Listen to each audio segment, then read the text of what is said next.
नमस्कार। पहला कदम एक कोशिश में मैं ममता थबलियाल आपका स्वागत करती हूँ।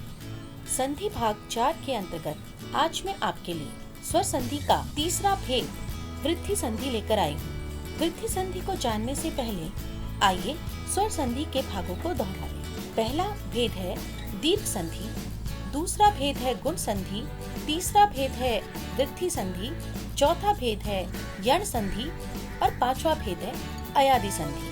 दीर्घ संधि के अंतर्गत हमने दो समान स्वरों को मिलाकर जो विकार उत्पन्न हुआ था वह हमेशा दीर्घ होता है, यह जाना था। गुण संधि के अंतर्गत हमने अ और आ में ई, उ और री को मिलाकर जब देखा तो हमें पता चला कि उनमें जब हमने दो विजातीय स्वरों को मिलाया तो जो परिणाम सामने आया वो यह सामने आया कि जब हमने अ में ई को मिलाया तो वह ए में परिवर्तित हो गया। जब हमने अ में उ को मिलाया तो वो ओ में परिवर्तित हो गया और जब हमने अ में री को मिलाया तो वह अर में परिवर्तित हो गया।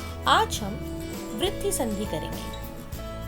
वृद्धि संधि के भी कुछ नियम हैं। यदि हम इन नियमों को ध्यान में रखें, चाहे हमें कोई सी भी संधि करनी हो, चाहे दीर्घ संधि करनी हो, चाहे गुण संधि करनी हो, चाहे अयादि संधि करनी हो, चाहे यण संधि करनी हो, चाहे व्यंजन संधि करनी हो, चाहे विसर्ग संधि करनी हो, आपको जो दिए गए नियम हैं उनको रटना नहीं है, उन्हें समझना है। आइए वृद्धि संधि को जान लें। अ या आ के बाद यदि ए या ऐ आए तो वह ऐ में परिवर्तित हो जाता है। अ या आ के बाद ओ या औ आए तो वह औ में परिवर्तित हो जाता है। तो इसमें ध्यान रखिएगा, यही वृद्धि संधि है, मतलब स्वर की वृद्धि हो जाती है, बढ़ जाता है स्वर। उदाहरण के लिए अ यदि जमा के निशान से पहले वाले शब्द का अंतिम स्वर अ या आ में से कोई हो या जमा के निशान के बाद के शब्द में पहला वर्ण ए या ऐ में से कोई हो तो वह ऐ में परिवर्तित हो जाएगा। इसी प्रकार अ और आ के बाद यदि कोई ओ या औ वाला शब्द आए तो वह औ में ही परिवर्तित होगा। चलिए उदाहरण की सहायता से हम इसे और अच्छे से जान लें। पहला उदाहरण है एक जमा एक मिलकर बना एक एक, अर्थात एक के बाद एक, प्रत्येक बार बार होने वाली चीज। जमा के निशान से पहला वाला शब्द देखिए एक। जैसा कि आपको बताया गया है, सारे व्यंजनों में स्वर मिले हुए होते हैं, अ तो मिला हुआ ही होता है। अब यहाँ पे क में कौन सा स्वर मिला हुआ है? जी हाँ, यहाँ पर क में अ मिला हुआ है, तभी वो व्यंजन यहाँ पर पूर्ण रूप से खड़ा हुआ है। तो और जमा के निशान के बाद वाले शब्द भी एक ही है, लेकिन उसके शब्द की हमें कौन सी ध्वनि को देखना है? पहले वाले, जिससे वह शुरू हो रहा है। तो वह क्या है? ए। तो अ और ए को जब हमने जोड़ दिया तो उसमें क्या परिवर्तन आया कि वह ऐ में बदल गया। और यहाँ पर हमने क्या परिवर्तित किया? क के ऊपर हमने कौन सी मात्रा लगाई? ऐ की। एक एक, तो वो क्या बना?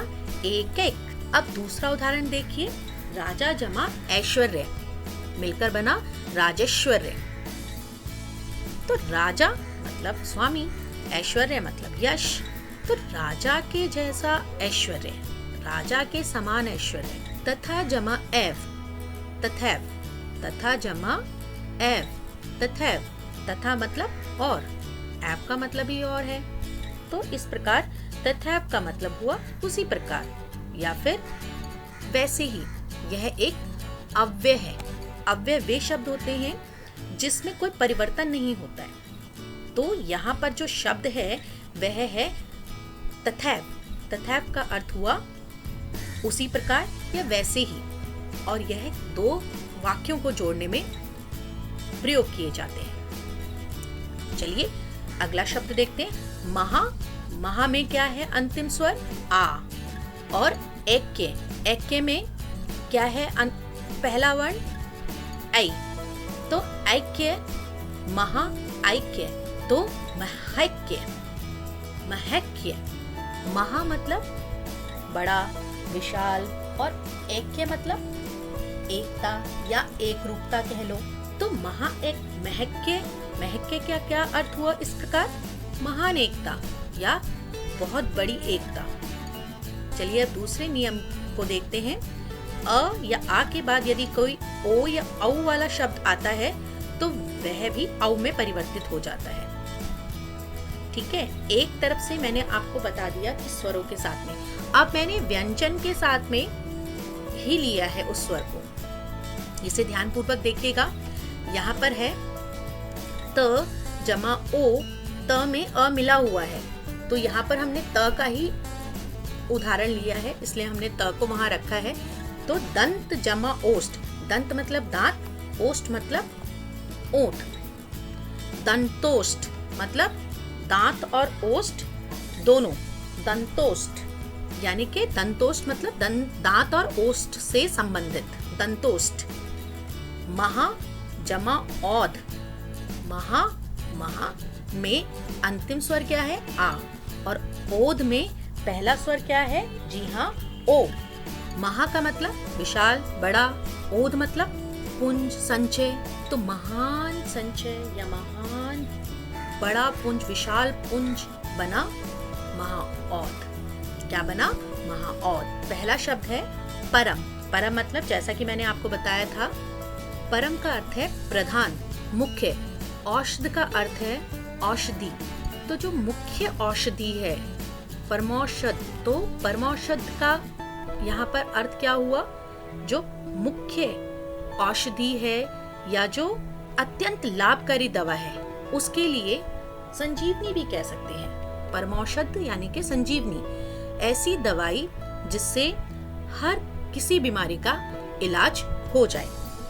महा का अर्थ होता है महान और औषध का मतलब औषधि यानी कि दवा।